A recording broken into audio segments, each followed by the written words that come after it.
Alright YouTube, this is usually what I usually do on rainy days if not hunting parts or working in the shop here. Getting caught up on a weekly chore, usually on Sunday afternoons. We're going to do just talking about sharpening blades. I know some of you probably can't see it, but alright.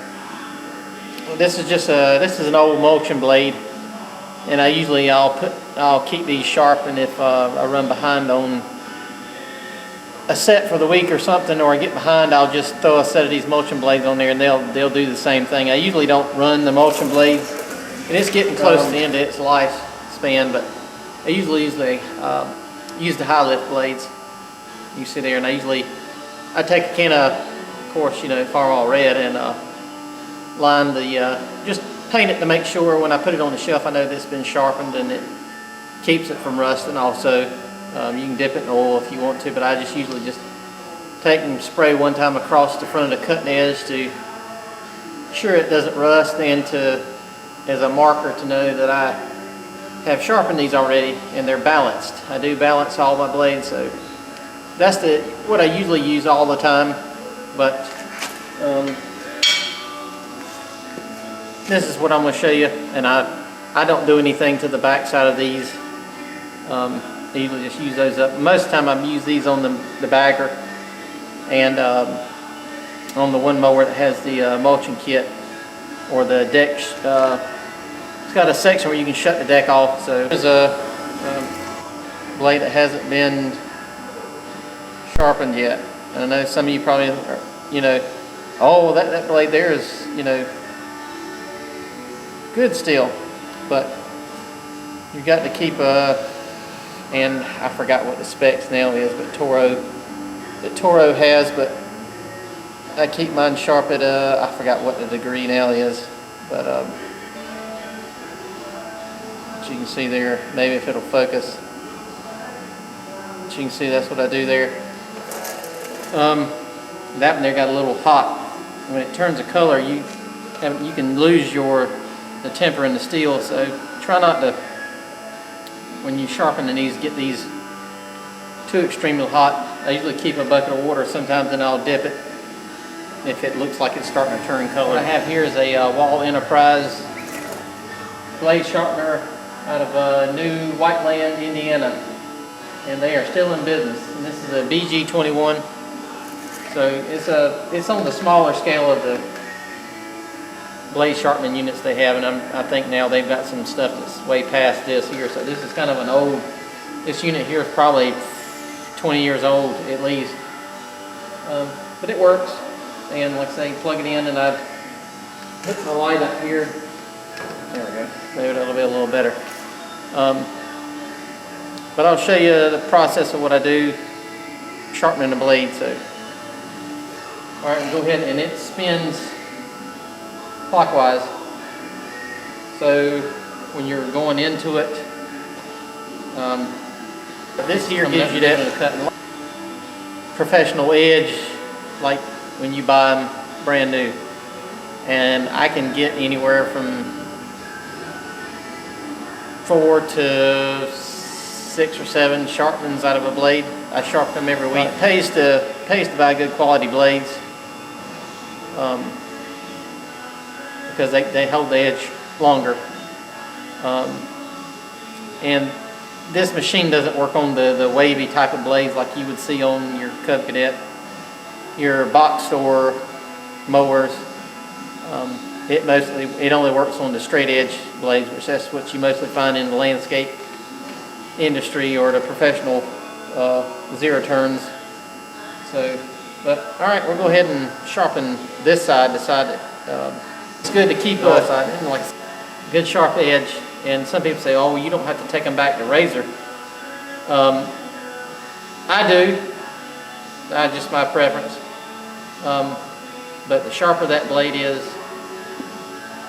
the cleaner the cut, and the less chance of funguses and that blade. If you look on some fescue lawns and things like that, you'll see like a brown tip a couple days later. And that's from it being a dull blade. And you'll notice it. Well, I don't know if you'll notice, but spinning this way, and you'll see it shoot sparks out this way. It's not shooting it that far, so.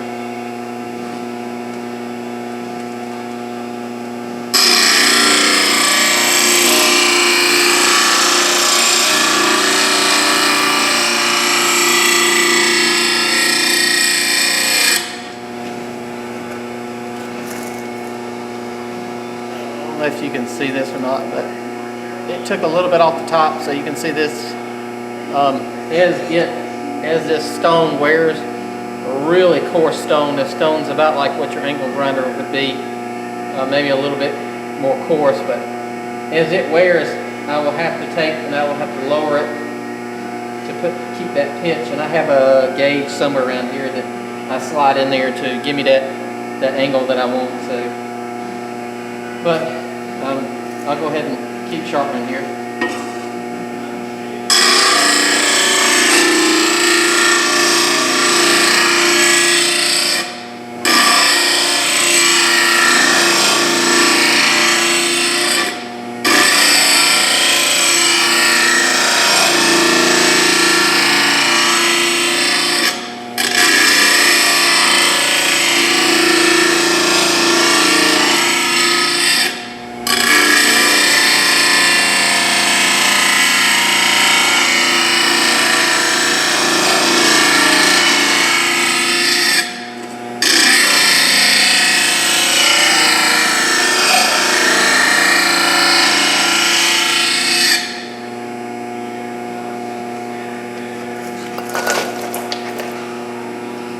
Let's see here. As you can see, it took that edge right down. I know it's probably hard to see for you, but you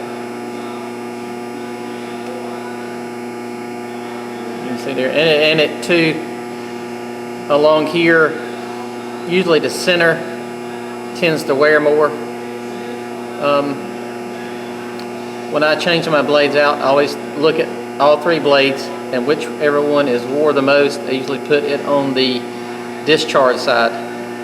Whichever one is the best, I put that one on the cutting side. The cutting side seems to wear out faster.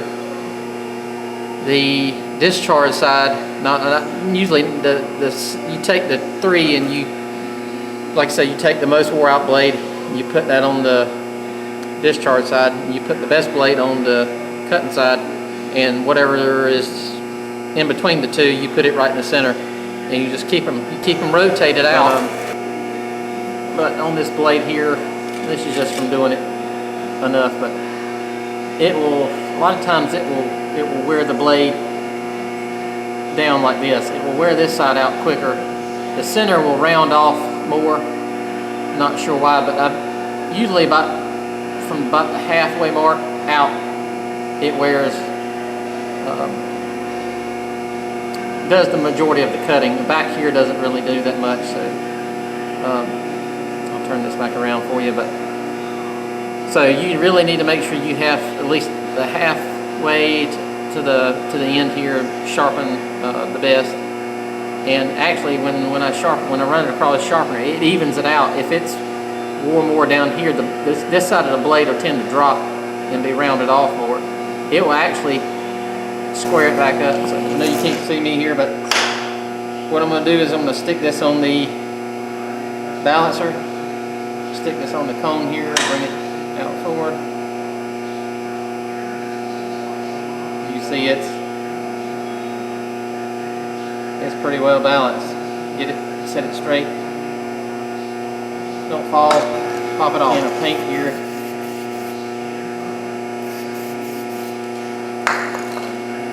That'll serve as my marker to know it's been sharpened in the pile up there where I lay them, and like I say, keep it from rusting. This side here hasn't been sharpened, this side here has.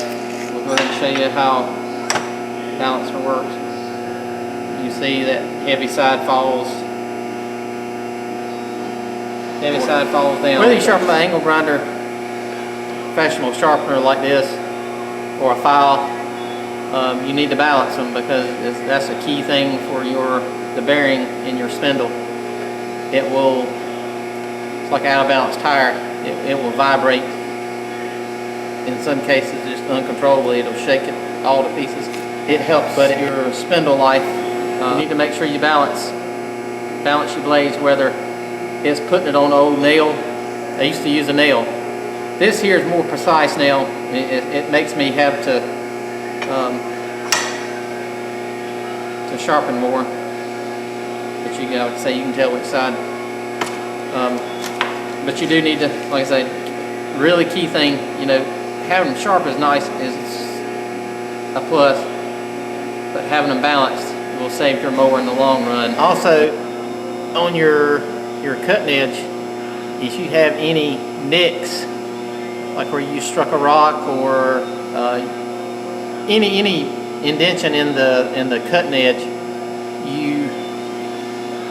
nobody wants to hit a rock, nobody wants to hit anything in the yard, and they try not to, but if you do, you can sharpen it and you can leave that gap, but the only problem is that gap is going to, as you mow with it, if you sharpen it and you still have 2 or 3 places on here that are nicked, as you mow with it, that gap is going to get larger and deeper and deeper and deeper.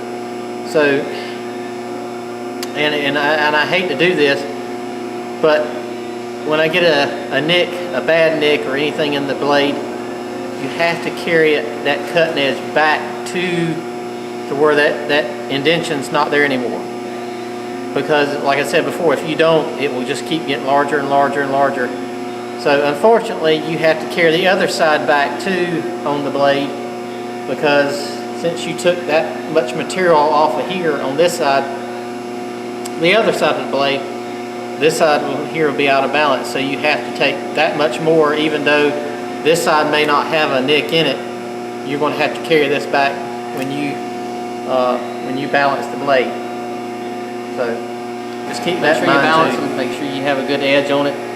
Sharpen them off often, because the more you sharpen them, the better. Like I say, the better healthier your lawn will be, and the cleaner you won't see a brown haze on the end of the, especially fest. I don't claim to know everything, but I've done it enough to where I know what works, and there's nothing better than a brand new set of or freshly sharpened blades that are balanced, and you can mow just about as fast as you want to mow. Like I say, in a professional, out cutting grass in other people's yards, you don't want to be racing around like really too fast. But when you get into really thick grass and things, you can tell it makes a difference. So, Wall Enterprises, if you want a good professional, I know Oregon, and there's 2 or 3 other companies that do it, that make machines like this. This here is on the higher end of the quality, but I just happened to end up that way. I probably would have bought an Oregon because of the price, but I think this machine here right now is probably about $600, $700, $800. It may be more than that. I believe this machine was about $600 brand new, so I'm pretty sure by now it's well at $1,000 or more. But I sharpen a lot of blades. I sharpen probably 2 to 3 sets a week, so it's paid for itself, especially when you carry them and get people to sharpen them, and they charge you $5 to $7 a blade. I usually charge about $5 a blade. I have some neighbors and things that come by, and I usually just charge them $5 a blade. But I made money off of it with it, because like I say, I sharpen other people's blades and some other landscapers, and so it's paid for itself, and it's saved me a ton of money. There's no telling how much money. These stones are about $70, $80 a piece, but I get anywhere from 1.5 years out of them, a good year out of them. So, but that's it. And something to say, if you have any questions about blades, it's more than just sharpening them, putting the edge on them. If you're looking for a quality professional cut, it's more than just putting the edge on or halfway sharpening it. Like I say, you got to look for a lot of things, it being bent, balanced, and all that. So, all right, hope that helps. And like I say, if you got any questions, I'd be glad to help. All right, thanks.